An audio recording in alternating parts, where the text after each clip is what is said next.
So, welcome everybody. I am so excited about today's conversation because ADHD in relationships is such a fascinating yet often misunderstood topic. And the research shows us that couples with ADHD are twice as likely to experience communication breakdowns. But the good news is there's simple ways to help flip that dynamic. And so I'm really grateful to be able to share this information with everybody today. A big thank you to ADHD Europe for allowing me the stage to be here and to talk with you about this today. So this is one of my favorite quotes, and I think this encompasses a lot of the essence of how ADHD can impact relationships. So in a lot of my work, I'll hear from people, when he's interested in doing something, he can focus. He just doesn't want to do the housework and he thinks I should do everything. Or she'll only do things when she wants to. And mostly she doesn't want to. So can you please tell her, to step up and get on with things? And as Dr. Russell Barkley says, it isn't about knowing what one should do, but it's about doing what one knows. And this is one of the major misinterpretations that I often hear from ADHD impacted couples. And it comes from a lack of understanding of what ADHD is and how it can impact not only the person, but the relationship as well. And so I remember the first time that I realized something more than stress was impacting my relationship. It was a total eye opener for me. And I think many listeners are going to relate to this.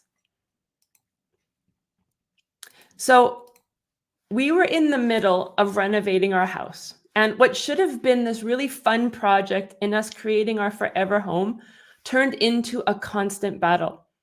Every decision we were making felt absolutely impossible, and our communication just completely broke down.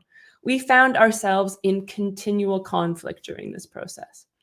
Our once blissful relationship quickly turned toxic, with both of us really struggling under all the emotional stress. My partner even spent more than a few nights sleeping in the middle of our building site, choosing to retreat rather than to discuss the issues we were facing. I couldn't understand what was going on with him. Even once I remember one of the workers had made a mistake. And when I made the comment to him pointing it out, he took it personally, as if it was like a direct attack on him, which wasn't my intent at all. I was completely dumbfounded by his reaction, and every attempt I made to clarify the situation only made things worse. We ended up in this death spiral that nearly cost us our relationship. But luckily it didn't, because I stumbled on the fact that ADHD is genetic. And when a child has ADHD, there's more than an 80% chance that one of the parents does as well. And this was a revelation that shed light on what was happening in our relationship. I brought it up with my partner, and we decided to both go through the diagnosis process. He was diagnosed with ADHD at the age of 46, and a lot of the challenges started to make sense for us. Learning about ADHD in our relationship completely shifted our dynamic and helped me understand why we had been struggling so much. It was really the turning point in our relationship, but not only that, it was a turning point in my life and helped me get to where I am today. So I started out my career in Canada as a pediatric nurse. And in the early 2000s, I moved to Switzerland and entered the pharmaceutical industry, where I worked managing various medical projects in pediatric growth hormone. So I learned a lot about childhood development milestones during this time. And I got a really deep understanding of how our biology and behaviors are interconnected. But it was my personal experience of raising a son and later a stepson with ADHD that helped me in deepening my understanding of ADHD and really opened my eyes to the challenges that so many families are facing. So after navigating these diagnoses within my own family, I decided to dedicate myself to learning everything I could about ADHD. I have, I think, a unique background in this area, combining over a decade's work as a life and relationship coach with extensive training in education in ADHD and a background in the clinical and medical field. I provide a lot of research-based input, and through my personal journey, a lot of personal expertise as well. I help couples and families address the unique challenges that ADHD can bring to their relationships and their family dynamics. The core focus I have is on improving communication, developing behavioral strategies and structural changes in the home to help things function better, and fostering understanding between neurodiverse and neurotypical partners. So before we dive into the specifics of ADHD and relationships, I just want to cover really quickly the basics of ADHD to make sure we all have the same understanding, especially if ADHD is something new that you hadn't considered before. So officially, we call it attention deficit hyperactivity disorder, but I still hear a lot of adults referring to ADD because they say, I don't have hyperactivity. This was a name that we previously used, but we now refer to it as ADHD with subtypes, which I'm just going to explain in a moment. So basically, the symptoms of ADHD result from a dysfunction in the dopamine system in the brain. Dopamine is a neurotransmitter, which is like a chemical messenger that helps nerve impulses travel along the nerves. We also say dopamine is the feel-good hormone because it's involved in our brain's reward system, and it plays a key role in us experiencing pleasure, motivation, and reinforcing behaviors.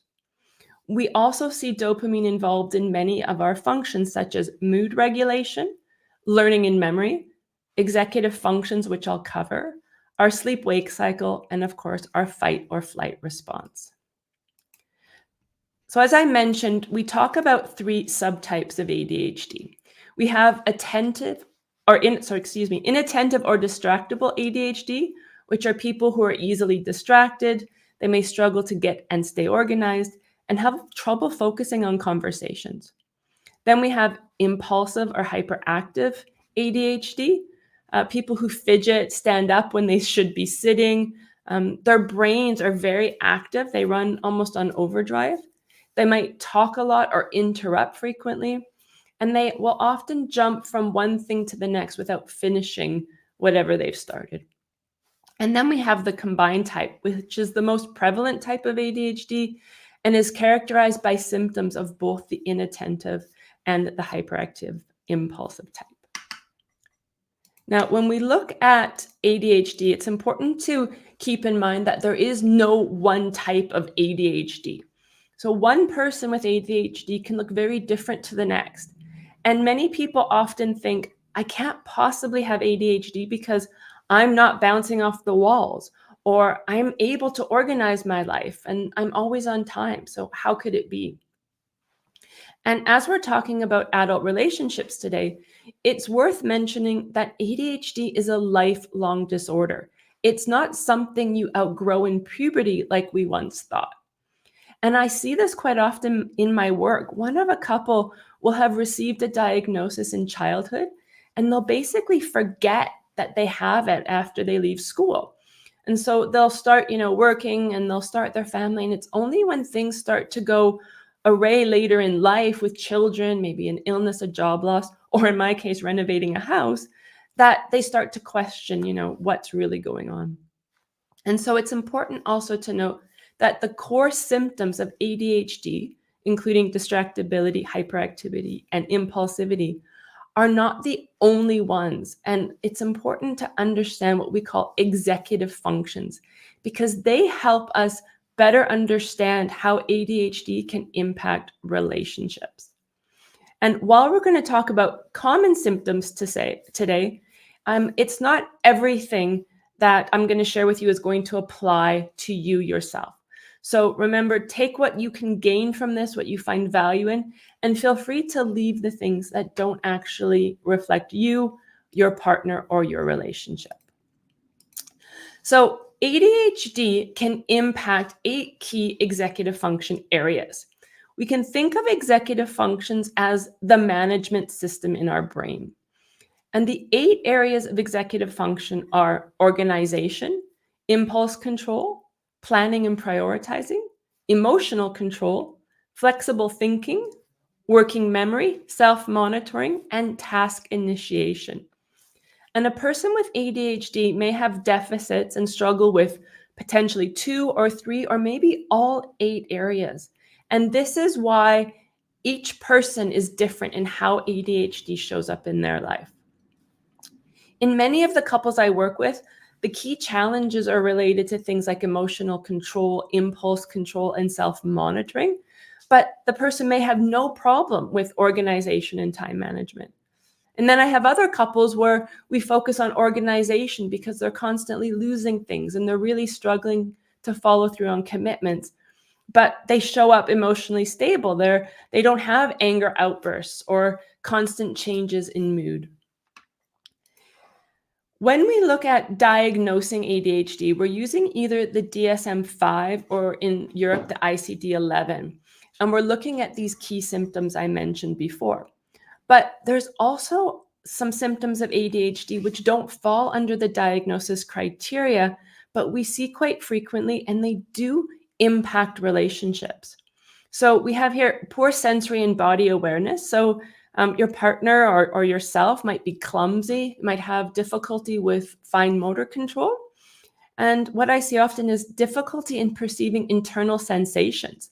So things like hunger or thirst can go the whole day without realizing these feelings until they come to a point where they're starving or they urgently need to go to the bathroom because they didn't anticipate it.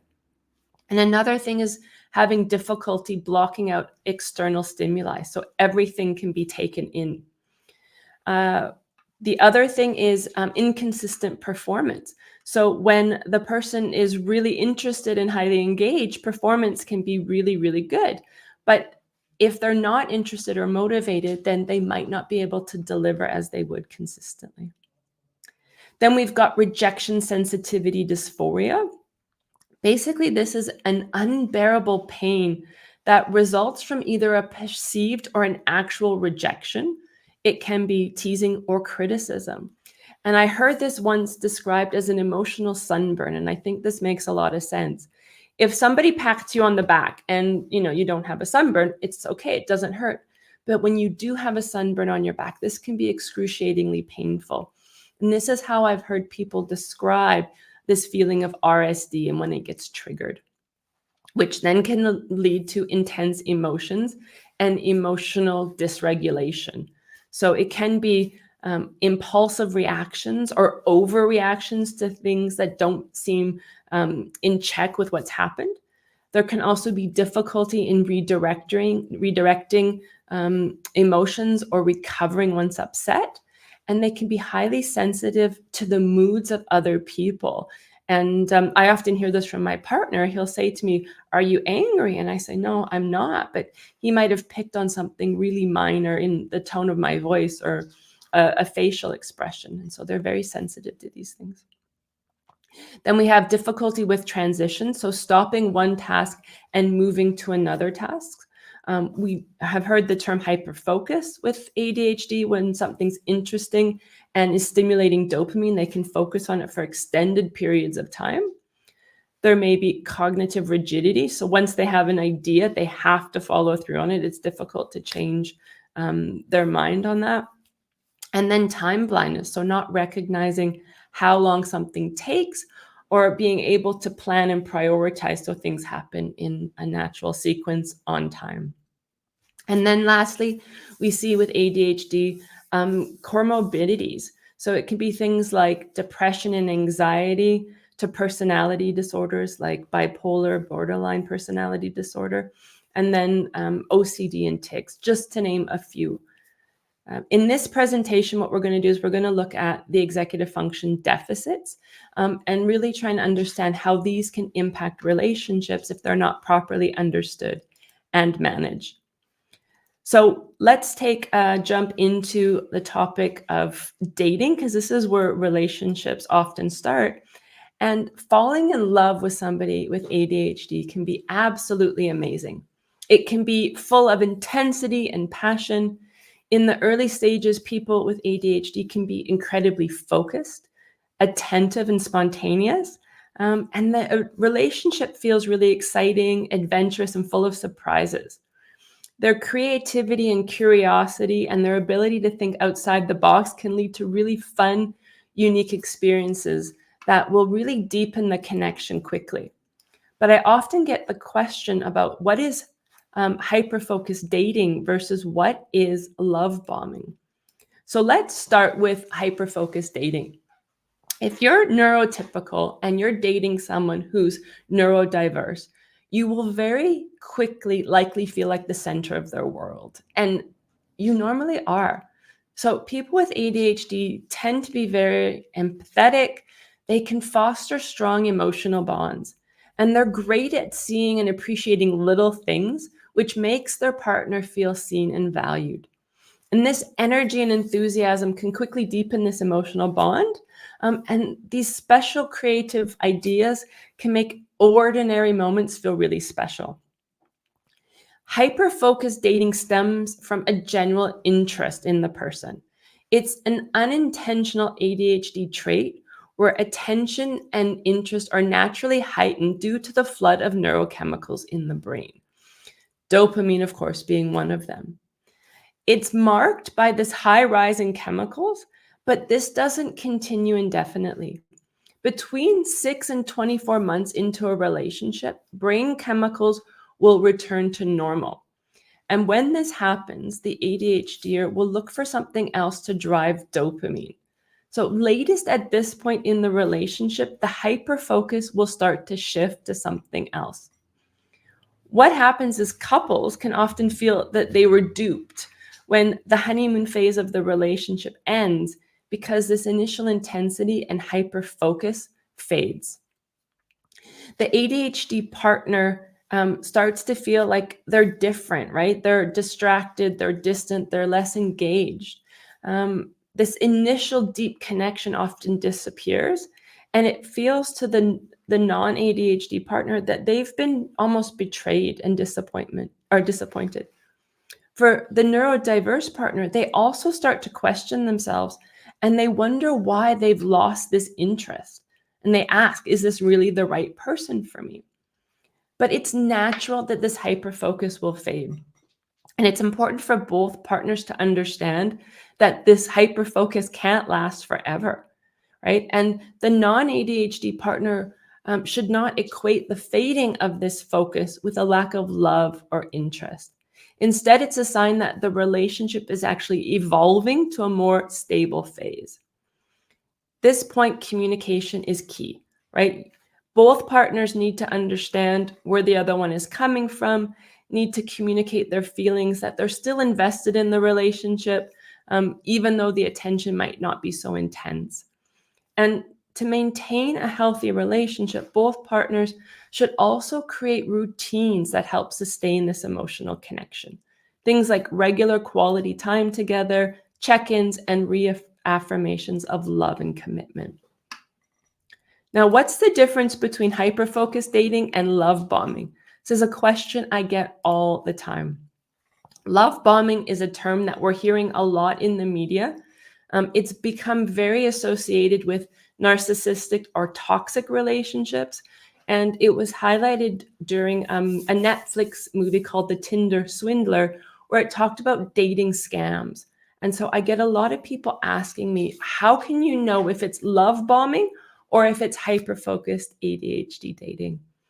And it can be tricky to differentiate the two because they're both intense. They're both affectionate, exciting early in the relationship. However, there are a few key differences that will help you tell them apart. So the first one is intent. Love bombing is a manipulative intent to control and overwhelm another person to gain power. Whereas hyper-focused dating is intense, but it's coming from a genuine interest. And so the main difference you'll see is consistency over time. Hyper-focused dating is intense, but it will gradually fade over time. Whereas love bombing is really intense, but inconsistent. And so it can shift very dramatically from love to withdrawal and coldness or even devaluation. And it's an intense cycle of highs and lows. And there's a tendency in there, what we call breadcrumbing, is the person gives the other one just enough attention to keep them hooked, and then they'll increase intensity of attention when they feel that the other person's starting to pull away. The emotional depth is also very different in love bombing, where the compliments and declarations of love are often shallow and superficial. So you'll meet somebody and very quickly they will be telling you that you're their soulmate, they've never met such a perfect human. But these compliments are not necessarily directed at you, they're very generalized. And so you feel that they don't even know you. So how could they be making such claims? They may also do things like give extravagant gifts that don't match the level of connection. And they want to be in constant contact with you and may push for commitment really, really quickly. And the last part is pushing boundaries. In love bombing, there's initial flattery that quickly shifts the person to feeling overwhelmed and pressured. And the person will often fully ignore boundaries. Where in hyper-focused dating, if you say to your partner, hey, this is going too fast for me, can we slow down? They might be a little bit confused that you don't want to take it as quickly as they do, but they will generally respect boundaries. Where in love bombing, this is often one of the pressure tests if they don't respect boundaries, that this is a real red flag and shows that they're out to control or manipulate. Now, there's a flip side to hyper-focused dating. And this is what I mentioned, rejection sensitivity dysphoria. And so while the non-ADHD partner may feel that the ADHD partner has lost interest and is no longer in love, the symptoms of ADHD can lead the ADHD partner to feel exactly the same way. And as these love chemicals start to return to normal following the honeymoon, RSD can start to increase. And this is this emotional response to a perceived or actual rejection or criticism. And this person may misinterpret neutral comments or even sometimes compliments. They may take them as criticisms or attacks. And this can lead to very heightened emotional responses that are proportionate to the situation. For example, I often hear things like, one partner asked, did you take out the trash? And instead of hearing this as a question, they hear it as a disapproval, which can trigger an intense reaction. And when this happens, they often respond in one of two ways. So the first way is that they can go internal, right? They can have their feelings and they withdraw. They may even say things like, I want to end the relationship because they're so deeply hurt. Or the other side is they may act out in an intense anger, right? Externalizing their feelings and saying things that they may deeply regret later and be ashamed of. All in all, this leads to some very difficult communication and escalating arguments that sometimes the couple avoids really difficult discussions for long periods of time. And the neurotypical partner often feels like they're walking on eggshells, trying to avoid inadvertently triggering their partner, and because they don't understand how this RSD can play out in the relationship. So it's important to learn to manage RSD for a securely functioning relationship. I want to mention that RSD is actually an overreaction of the fight or flight response. It's actually a protective mechanism used in defense of an existing wound being triggered, right? So it's not an intention to hurt the other person, although it may feel like that in the moment. And it's important to learn communication techniques that help better manage RSD. In my work, I work with couples using the Imago dialogue method, which helps them slow down conversations and create space to better understand each other. I also always recommend couples develop a code word for themselves, which they can use when either themselves or they notice their partner getting triggered and the discussion escalates. So this code word signals, hey, it's time to take a break. Let's go calm down and we can reconvene when we're both in a better place to have this discussion. Then there's another dynamic that happens in ADHD-impacted relationships that's really common, and that is the parent-child dynamic. So the parent-child dynamic emerges when the neurotypical partner takes on more responsible role in the relationship, and the neurodiverse partner seems to take on less responsibility.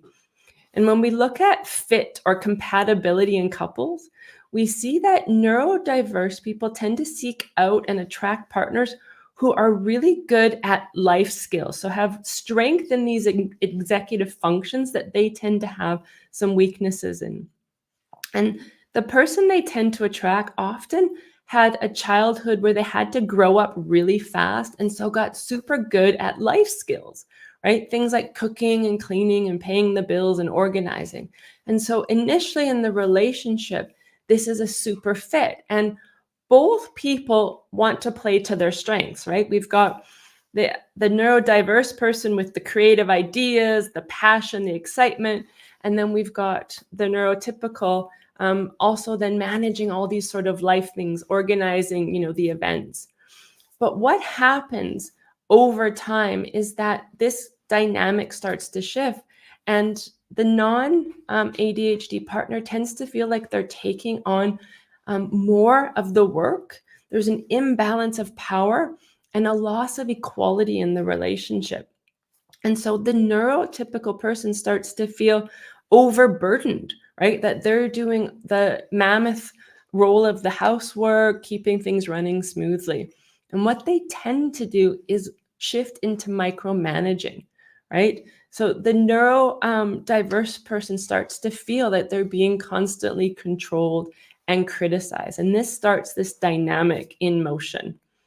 And it's important to discuss how this role is happening in an ADHD impacted relationship, but I often see that couples struggle to do this on their own. And this is where having a third person who understands ADHD relationships can be really beneficial in breaking down this dynamic. So let's talk now briefly about what some of the most common communication challenges are and how they impact relationships. So we have what we call the SRR cycle, and this is incredibly common in ADHD impacted relationships. And this cycle happens repeatedly over and over again, leaving partners really feeling helpless to stop it. And it goes like this. There's an ADHD symptom, which gets misinterpreted by the other person, followed by a response from that partner, which then triggers a reactive response in the other partner.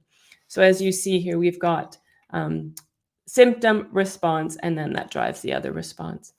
And once this dynamic is started, both partners tend to get defensive. There's a ping pong of accusations, criticism, defensiveness, and blame, which starts a major conflict out of often mundane sort of day-to-day activities. And this cycle develops, and it happens so quickly before either partner actually can recognize that they're going down this path again. And if you've experienced this dynamic in your relationship, you've likely felt helpless to break this.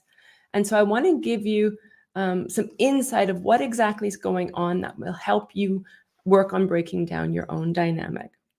And so let's go back to this example where the neurotypical partner asks the other, maybe after dinner, did you take out the trash? It's garbage day tomorrow. And the neurodiverse partner responds, yeah, I did it 2 days ago. And the other person says, okay, that's great, but can you do it again? It's garbage day tomorrow. Can you take out the trash?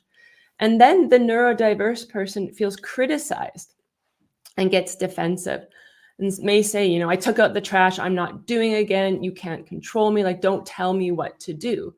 Then the other partner starts to dig in their heels saying, hey, like, this is your job. Why do I have to do everything?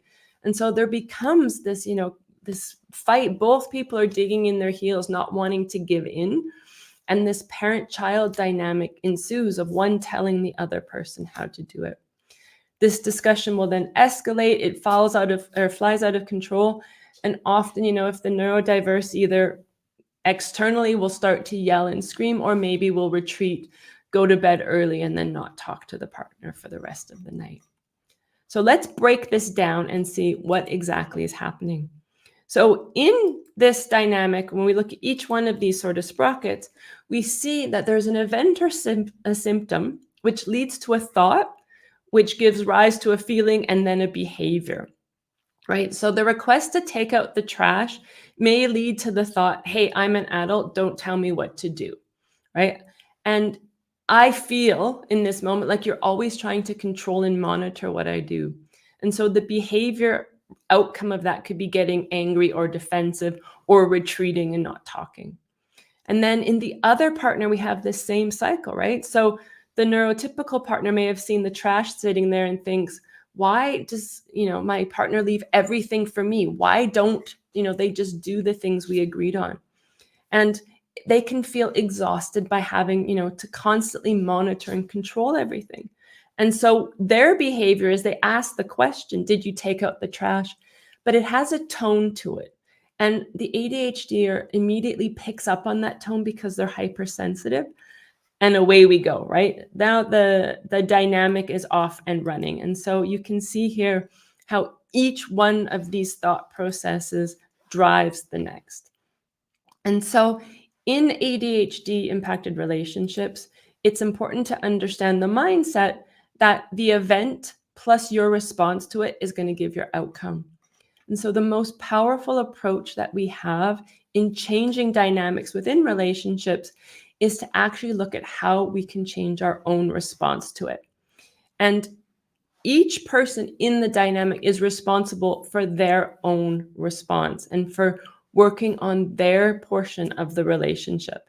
So in an ADHD impacted relationship, it's not just the person who has the diagnosis. This has to be a joint effort, and both have to work on breaking through this cycle. Now I want to share with you some of the most common misinterpretations that we see in ADHD impacted relationships. These are symptoms of ADHD that get misinterpreted. And because there's a lack of understanding of what these symptoms are and what they mean, it drives this SRR cycle. And so I'm going to cover the 9 most common misinterpretations that I see. Of course, there's many more, but these ones come up so frequently in the couples that I work with. So the first one I hear is, he or she is lazy. And the reality is that he or she likely struggles with motivation. This is an executive function deficit. And a lot of people with ADHD are labeled as lazy, especially in relationships when it comes to things like chores or running errands, doing DIY, or even helping with the children. And the reality is it's not about being lazy, right? We said it's not about not knowing what to do, but doing what you know. And with ADHD, it's often difficult to get the motivation to do things that aren't highly exciting, right? So it takes a huge amount of effort and energy, and people can feel exhausted just thinking about it. And so when you're faced with having to climb this mountain all the time, a lot of people will just retreat. And so this is where we see couples misinterpreting this. And typical motivational strategies that we use, such as creating importance or having a reward or consequences if you don't do it, don't necessarily work so effectively in the ADHD brain. And so instead, what we want to use are what we call the 4 C's of motivation. So we want to captivate, create, compete, and complete. And so in the example I gave before with the trash, it's about thinking, how can you actually make taking out the trash more exciting so that the person actually wants to do it? The next misinterpretation is that he or she doesn't love me, is no longer attracted to me. And as we talked about hyperfocused dating, it's likely that you've moved away from the honeymoon phase and their attention, which was all directed at you, is now going to something else, right? They've now found something else that's driving their dopamine, and so they're focusing there. In reality, the love is usually still there, but the fixation has moved on. And so when you believe in yourself that your partner no longer loves you, you start to treat them in a non-loving way. And this is what happens is then we start to pull away and lead parallel lives. And so communication, again, is at the root of how we solve this issue. We need to understand what the person feels and believes about the relationship and not judge based on the fact that their attention is moving elsewhere. Misinterpretation number 3 is he or she is lying, but actually he or she may forget. And we've all been there in the heat of an argument when one person accuses the other of not doing something, or you suspect them of lying. And you have to remember, working memory, again, is an executive function. If their working memory is not very strong, they might forget things, or they might not be able to keep as much information in their mind at any one time. And so when the person then feels attacked, we've got the fight, flight, or freeze. We can add the fourth F to this, which is fib, which is actually trying to cover up a deficit or a mistake that they've made and save face. And so it's important to not accuse them of being dishonest, because often honesty is a very, very important value to people with ADHD. And this is really painful to hear, that their partner doesn't trust them or thinks they're a liar, but to recognize they may have simply forgot something. Then we've got, he or she may have anger issues, and it could be that he or she has emotional dysregulation, right? So people with ADHD can often be mistaken for angry, really fly off the handle people, but it can be rather unfair, because they have challenges in managing their emotional regulation, especially at the end of the day when dopamine levels are low. And so if you haven't heard about emotional dysregulation before, it's an inability to manage one's emotional responses, how you react to something. And it feels like it almost can take off on its own. And so what we see is significant mood swings. We may see many emotions in quick succession. So it could be sadness, anger, irritability, happy, then frustration really quickly. And again, this is linked to the dopamine. Treating ADHD can help significantly with emotional dysregulation. And I think this is something I see a lot. Most people think medication is only about the focus, but it can have a significant impact as well on people's emotional regulation and impulsivity. Then we've got the belief that my partner's careless, and it could be that they actually forget how to do things in a task. It seems quite logical for a lot of us, like if you ask them to mow the lawn or clean the bathroom or maybe clean out a closet, that they get it done and they get it done properly. But I've experienced this myself, right? The lawn's mowed, but there's like a random strip that seems to be missed. And then, things aren't put away or they're left out. And this can be interpreted as being careless or even disrespectful and hurtful, because if my partner really loved me, they would just get these things done. And they'd be equally as invested in the relationship and in our home as I am. But that's not necessarily the case. It could be they've forgotten, certain steps and got distracted. And it could be something, somebody calls them or something in another room's going on. They get distracted, go to look at that, and they forget what they were doing. And so they don't go back to it, even though they were doing it just a moment before. It is super important to develop compassion and understanding about this very common trait, and to find ways to help support with things like scaffolding, which is listing out the different steps of a task so that they can get it done with success. This picture here is also a very well-known phenomenon of people with ADHD who tend to leave cupboards and drawers open because they're looking for things and they can't remember where it is. And so it's important not to take this personally if your kitchen often looks like this as well. Then the misinterpretation, my partner can't manage money, and this can come from impulsivity. We know that the topic of money is a huge issue in all relationships and can cause a lot of friction. But here it's important to understand that, shopping can drive the dopamine. And so there can be impulsivity around this to actually try and get, this feel-good feeling of being able to get a dopamine injection. And so there can be this lack of planning and consequences, right? If I want something, then I might not think about what the price tag is, the practicality of getting this, where we're going to put it, and the fact that buying this may mean I can't pay the mortgage at the end of the month. And so this has significant consequences and will certainly impact both if you can't pay your bills or your credit rating gets damaged as a result of this. And so it's important to learn together how to manage these impulse control. And I always give certain rules that you can implement, such as if you're shopping online, things need to go in the shopping cart for 24 hours before you actually complete the order. And this is just a rule that gets followed to help create a gap between that impulse and taking action. Then we've got he or she may come across as childish, and it's because of this need for constant stimulation. So I hear things like, he can't sit down for even 2 minutes so we can talk. He's constantly going up, or she's always on her phone. And he doesn't turn off the gaming console and come to dinner. If any of these sound familiar on the surface, it can be perceived as childish, but what it's often coming from is an understimulation and the need to be in movement or engaged, because boredom can be extremely difficult to tolerate for people with ADHD. It's almost physically uncomfortable or even painful.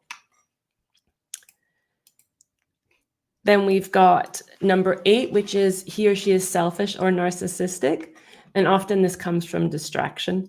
So selfish is a term that can really destroy a relationship.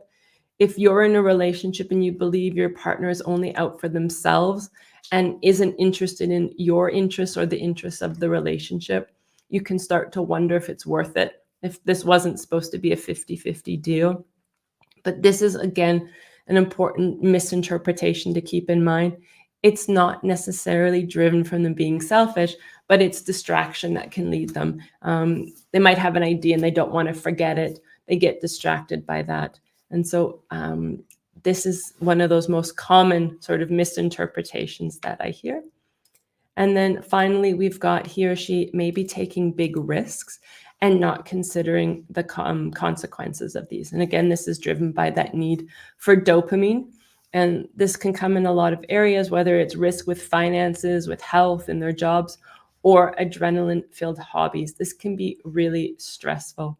And we know that healthy relationships are built on stability, comfort, and routine. But when an ADHD partner can completely change their ideas at a moment's notice and take some big risk, it can really leave the non-ADHD partner feeling insecure, maybe disrespected and anxious. So there we have it. These are the 9 most common misinterpretations that I see. This is a lot of the work that I do, helping people understand in their relationship where this misinterpretations may be coming in and how it's driving the SRR cycle. So a couple of points why ADHD may lead to divorce, just to make people aware. I like to think of ADHD like the elephant in the room, right? So it does require both people to be aware that there is this elephant, that it's there, that it's big, and it can impact everything. But often nobody really wants to talk about it because it can trigger reactions. This elephant, however, can be responsible for many challenges of daily life, whether that's within the relationship, within work, but it's not often recognized as the cause. And so just like the elephant in the room, ADHD is hard to ignore. And it can create distractions and disrupt routines and lead to all kinds of misunderstandings. And it affects how people focus, organize, and manage their emotions. And so instead of addressing it head on, most people try to work around it, right? And ignore it as if it's not there, which actually makes problems worse, right? And so you may see the mess that it's caused, the forgotten tasks, the missed deadlines, the emotional outbursts, but not actually realize that ADHD is at the core of the issue. And so acknowledging ADHD in your relationship is like recognizing the elephant in the room. It's the first step to helping you make change. And once you name it and address it and start to understand how it impacts you, you can start to make the changes that are going to allow you to manage this much more effectively. And there are some very simple strategies and tools that can help you overcome a lot of the symptoms of ADHD, right? So things like financial stress, overcoming impulsive spending, difficulty managing a budget, and not considering consequences, we can create strategies for. We can learn how to manage emotional volatility, right? So better managing stress, learning how to manage RSD, overcoming defensiveness and blame, and breaking that SRR cycle in the relationship. We want to also work on not having resentment build up over time, because when resentment gets to a certain point, it's difficult to come back. So looking at if there's an unfair share of domestic tasks, if the partnership does not feel equal, if there's an overwhelm or overburden on one partner, and then breaking this parent-child dynamic. And finally, the communication is key, right? If one partner feels like they're constantly walking on eggshells, there's an emotional distance, or you're living parallel lives, then this can break down the relationship. But all of these can be addressed, so there's definitely hope.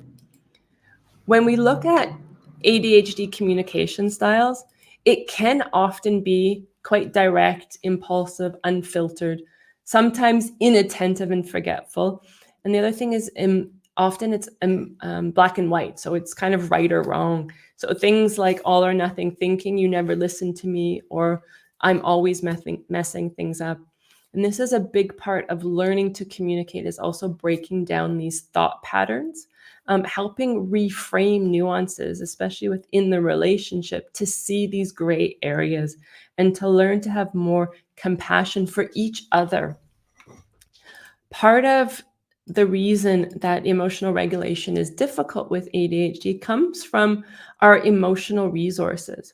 And I like to think of it like this. If we have 100% emotional resources, we've got sort of 4 states that we go through. We've got a state of low alertness, where we might be, hungry or sick or just disconnected and not really motivated to do stuff.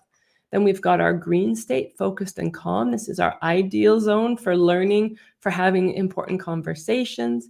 We've got a heightened state of alertness, and then we've got an extreme state of overwhelm. And I often will get couples to learn to talk about being in the red zone, either to mention, to say, I feel like I'm in the red zone. Can we have this discussion later? Or to mention to your partner using that code word, I can see you're in the red zone. Let's take a break and let's have this discussion at a later time.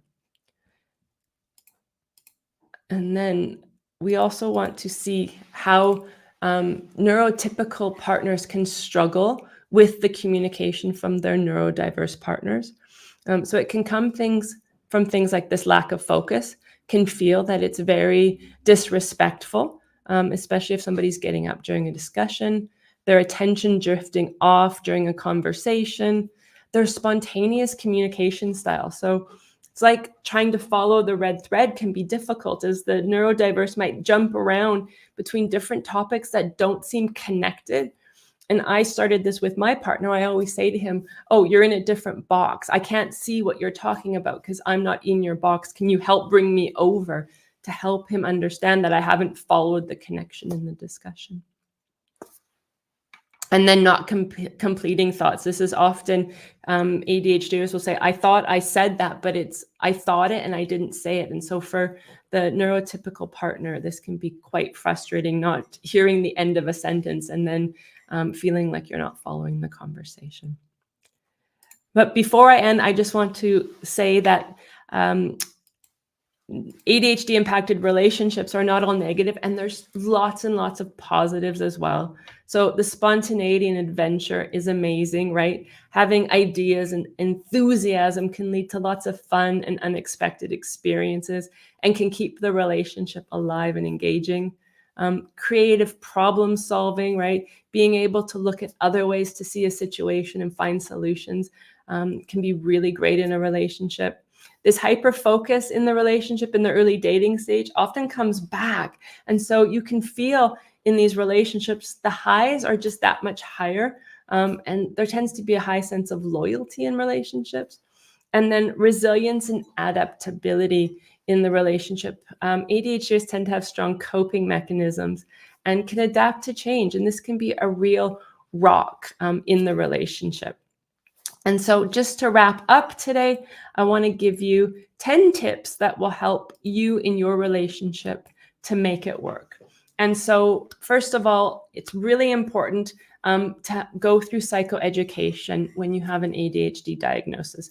This means understanding ADHD and how it can impact not only you as a person, but your relationship, your partner, your family, your children. You want to get support from an ADHD relationship expert and not a traditional couples therapist. The reason for this is if the therapist doesn't understand how ADHD plays out, there's a tendency, and this is not intentional, it simply happens, to blame the other partner. And so understanding ADHD is really important to work on your dynamic within your relationship. You want to look at shared tools and calendars, right? Put everything in writing. If forgetting is common, put it down. Use Post-its. Instead of nagging your partner, leaving a simple note can actually make things really easy, and that reminder can be better received. Then you want to have daily and weekly check-ins. So set each other up for success. If Monday's garbage day, don't wait, for that comment to say, hey, tomorrow's garbage day. Have that discussion on Sunday night and say, yeah, this is what's coming up this week. Monday's garbage day. Tuesday, we've got this with the kids, whatever that may be. I always recommend date night. In our relationship, we have a weekly date night, which is so important to have that couple time to reconnect because things are busy in our lives. And as I said, hyperfocus can be directed elsewhere. And a weekly date night helps you reconnect with each other.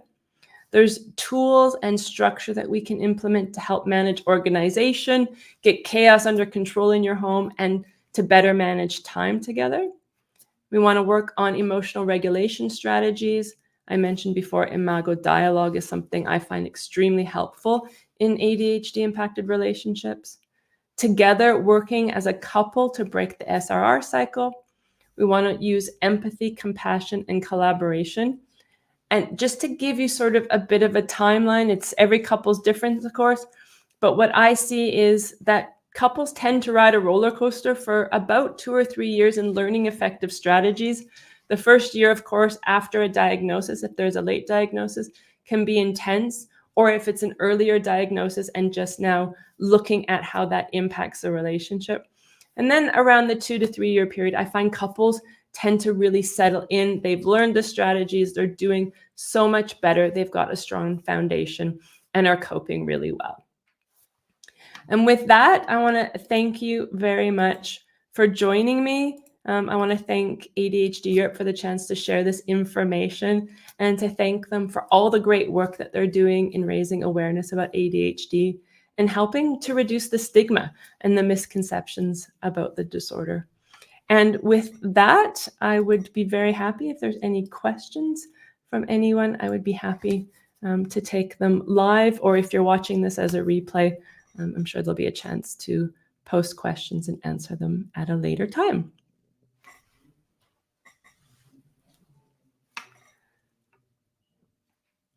So I don't see at the moment any questions in the chat. If you do have a question, oh, I see some comments though.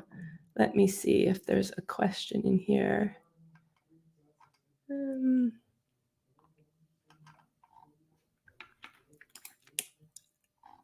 Okay, it looks like there's no questions. So with that, I will wrap up. Thank you very much. It's been a pleasure, and I wish everybody a wonderful day.